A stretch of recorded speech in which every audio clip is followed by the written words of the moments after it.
In this video, we're going to install a lift kit on the Prusa Mini Plus. We're going to give it a little bling and a little jank. The Mini is a fantastic printer, but can you see this? That bothers me. This has quite a bit of movement on it, and I believe that comes from right in here. This here, that's an aluminum plate, but that just connects to the top of this extrusion. So I think what's happening is between this plate and this plastic support piece that holds the electronics, that's where their flex is. Now this part here, I guess this is the x-axis, right? This is fairly solid. It's okay. There's a little bit of flex there, but this stuff is just made with PETG. I'm gonna replace this electronics box. I'm gonna replace these pieces right here that holds the X. So I'm gonna replace the stuff that mounts the X. I'm gonna replace this piece here just because I already printed it. I wanna stiffen up everything that is going to be giving it a little bit of flex, right? And then once we get that done, I printed everything off. Let's get this out of the way. We're gonna add the feet to it, right? We're gonna raise it up because I think this is a cool printer, except it takes up so much space. This takes up more space than the Core One once you account for that external spool sitting on that little spool mount, right? It takes up a lot of space. With this though, the spool is going to mount right below it. It should save a lot of space. But I might have made a mistake. I don't know if you were like this, probably not, but I tend to go overboard sometimes. On these parts I'm going to beef up, I printed them in PPS-CF. So this is, yeah, it's like they're metal parts now. And, oh, my concern is pushing the little square nuts in. Is that going to work? Am I going to be able to do it? That, and will the rods slide in here? Right? That's my other concern. We will know soon enough if this is going to work. If this doesn't work, I'm going to pause this build, fire up the Qidi, reprint everything on PCCF, and take it from there. But I really hope this works. Let's get started. If you're curious, yes, all the nuts and rods that hold the printer together did fit nicely together, with a little persuasion from a hammer. I should apologize. I intended on just doing a time lapse when I was replacing the structural parts, and then switching to a standard video when I installed the lift kit. Everything just ended up going together so smoothly that I forgot to make this switch, and I just kept putting it together. I think that's all right though, because I ended up running into other problems that allowed me to record and still make an actual video. Here's what we have. It's gonna be hard to show you this. My desk isn't perfectly flat, and the spool actually touches the table back here. It drags. I have to raise this up. It's sitting a little too low. And the other problem I ran into is when my PSU is installed in this, it interferes with the spool. And I think that might just be this was printed a little loose. Let's pull this out. I have two issues. The spool's hanging a little low, and this is slid back a little too far. So what I did, and this looks jank, but hopefully it fixes my problem. This is still attached. There we go. I made this little attachment. I hope it works. I haven't even tried it yet. Let's see. I got it backward. Ha, that is hilarious. The idea was I would have these holes line up to where it could just mount here. At least those line up. Let's see what happens here. The next thing, let's see if this failed or not. The next thing I did was I made these risers for the feet. What's up, boy?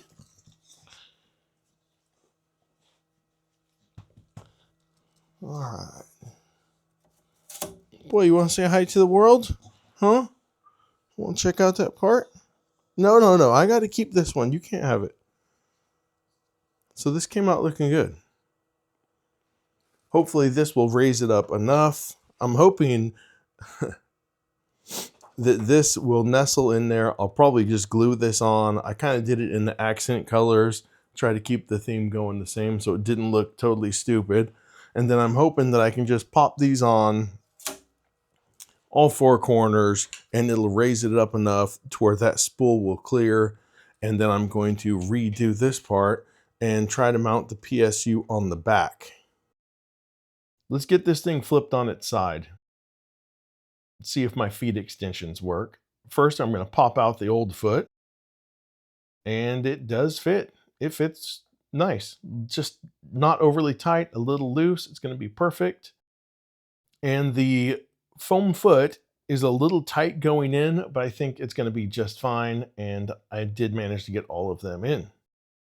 All right, it is time to look at the PSU. Let's let the jank begin. What I ended up having to do was to cut a little notch to make room for the screw. Then I just trimmed the edge where the side of the plastic was sticking out past the frame. Next, we're going to pop the spool in, and it looks like I have enough room that I can actually stick my hand under there. I can't ask for more than that.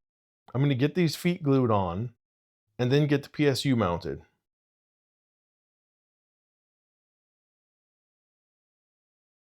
Keep in mind, when you're tightening up this PSU, it's real important to make sure these screws are tight. These screws are actually what lock the frame together, so it's very important that they are tight. There it is, in all its glory. Let's go over a few key modifications that were made. First up, spool clearance, feet extension, and the jank, and the bling.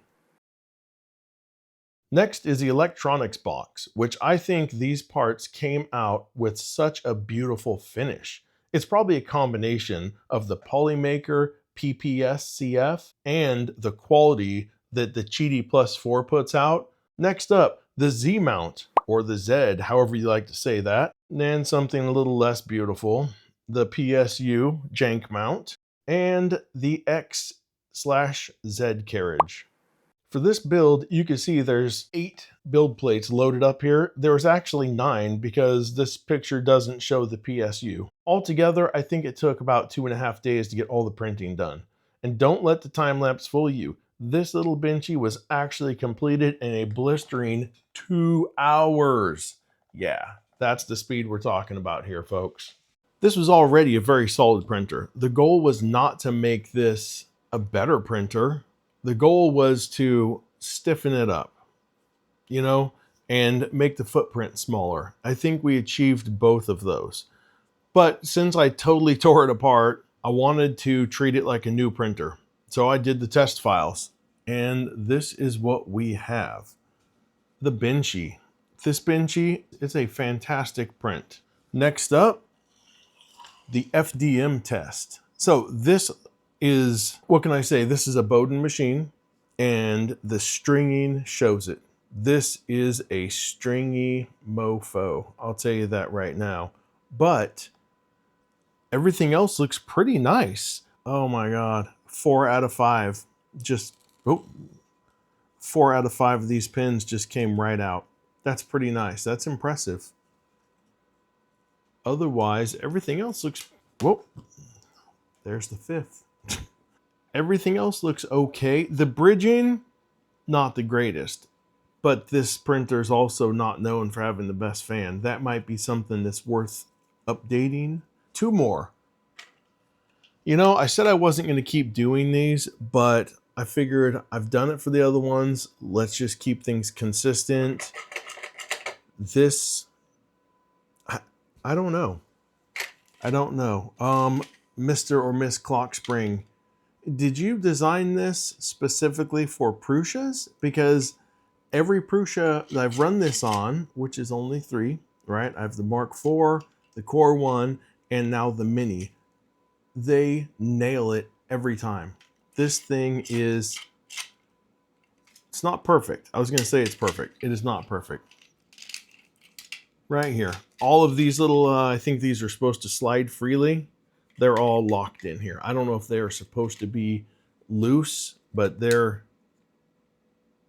fused in there. You can't even pull them out. So those are stuck, but everything else works as it should. Let's see here. All these lines look good. I haven't measured this to make sure they're what they're supposed to be or stuck a hex key in there. But otherwise, it looks nice. This mechanism, I really thought this was going to be fused. No, it works, and the finish is very nice. There's a little ridge here. This isn't perfect, but it functions, and it looks great. I don't even know what to say. You know, this little machine prints. It does the work. I would say it's just as good as before, maybe even better. I've printed basketballs on this. I already showed you the lighthouse. I printed the lighthouse on here. I've printed a lot of stuff on here, and it just works. So, last thing, first layer. Before we even get started, I could see right here, there's not much material there. This is ridiculous, but something with this bed is not perfect. What can I say? And it didn't compensate for that. I believe this was in the right rear corner. But how does it hold up? Wow. That is pretty nice.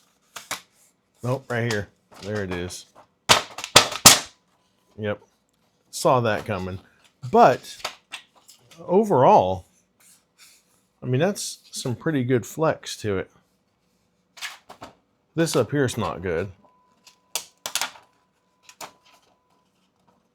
And I don't know why it's discolored. You know what it is? I think this is transition, a roll of transition filament from Print Solid. That's probably why the color's messed up. But I would imagine it should still print like normal PLA, right? This side's very nice. Oh my goodness. So the further we got to this right side of the bed, the weaker it was. So this corner of the bed must be lower. But overall, it's pretty nice. Not the best, you know, that's got some issues. That snap, this here, how can we? It's folded. That's folded in half. Left side of the bed, perfect. And this is the direction of the grain, obviously. This side is perfect. I mean, look at that. You can fold it and it's still not breaking. The right side of the bed, not so much. Maybe I'll try to go a little lower, even though that's going to make the right side of the bed correct. The left side's going to be even lower than it is. I was worried throughout this process. I was worried I was going to ruin this. I've seen a lot of people complaining about how after they've done this mod, the printer just isn't the same. And this printer worked great. So I was a little worried about it. I was really jumping into the unknown here. I do little tweaks, little modifications, mostly things that just look nicer, right? But this is quite a bit. And I ran into a couple problems. I think it came out nice. It's got a little bling. It's got a little jank. What are you going to do? At the end of the day, it works. So it's a success. That's it. If you made it this far, I'm afraid to tell you that your standards might be a little low. And let's end this on the positive note, okay? Hey, thanks for watching Filament Factory. Good job. Nah. Next time. We'll do better next time.